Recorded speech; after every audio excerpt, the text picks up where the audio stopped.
Hi there and welcome to this week's vlog. I wonder if you've ever asked yourself, why do British people seem to like talking about the weather so much?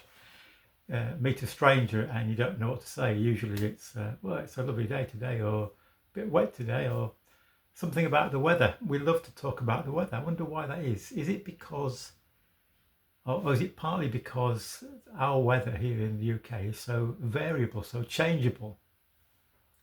For example, I went out in the car early-ish this morning, and when I went outside, got in the car, started driving, it was quite cold, and I actually put the heater on in the car to warm myself up a bit.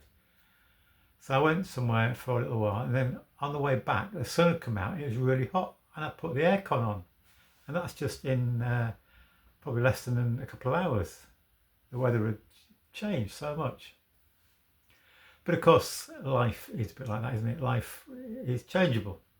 Sometimes life is great and we feel everything's good, everything in the garden is rosy.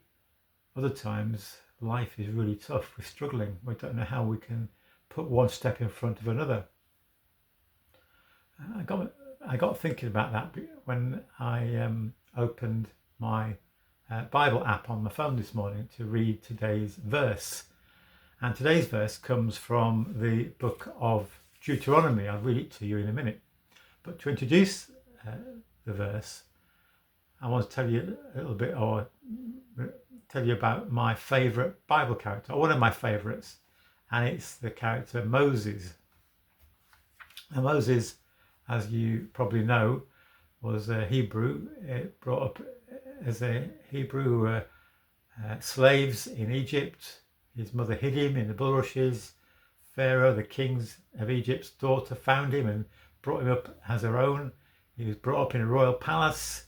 He lived a good life, but when he was about 40, he stood in when one of the Egyptian soldiers was beating up one of Moses' own people, and he actually killed the Egyptian. So he had to flee to a foreign land. And while he was in that foreign land looking after his father-in-law's sheep, he met God in the burning bush. And I love that conversation between Moses and God, because God says to Moses, look, Moses, I've seen the suffering of my people in Egypt, and I want to deliver. I'm going to deliver them, set them free, bring them to a land of promise. And Moses thinking, that's a great idea, God. And then God says to him, but Moses, you're the one I've chosen to lead my people out of Egypt. And Moses appears to be horrified. And I love the way one of the translations, I think it's the Good News translation, translates Moses' response. When Moses says to God, when God's told him he's going to be leading the people out of Egypt, Moses says to God, but I am nobody. I am nobody. He has such a low opinion of himself. How can I ever do such a great thing that you've called me to do? And God says, I will be with you. And there's to and froing of an argument between God and Moses, and eventually Moses gives in. He said, okay, I'll do it. And to cut a very long story short, Moses does lead the people out of Egypt, out of slavery. And ahead of him is a long journey, 40 years wandering in the wilderness because the people are disobedient.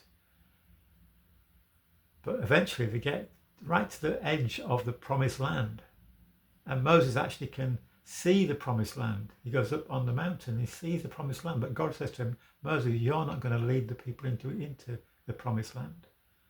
I've appointed a successor. His name is Joshua. And so in the passage, or the verse for today in the Bible app, it's when Moses announces to the people, look, I'm not going to lead you now. We've come all this way. We're on the edge of the promised land. We're going to go in and take what God has promised to us, but I'm not going to lead you. It's going to be Joshua. And you can imagine poor old Joshua having to take over from this great man of faith who's done this wonderful thing. And he's probably thinking, how am I going to do this?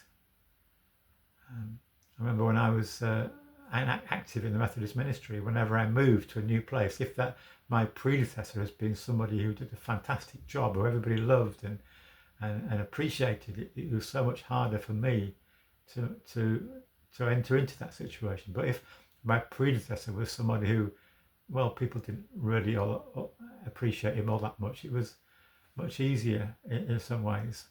Perhaps that's not the way I should look at it, but clearly poor Joshua's got to take over from Moses. How's he going to do it? This is what Moses says to Joshua to encourage him. The Lord himself goes before you and will be with you. He will never leave you or forsake you. Do not be afraid. Do not be discouraged. That's Deuteronomy chapter 31, verse 8. And I believe that that is God's word to each one of us. Whatever he's called us to, whatever situation we find ourselves in, even when there seems to be big mountains ahead, when we're struggling, God says those words are very similar words to us.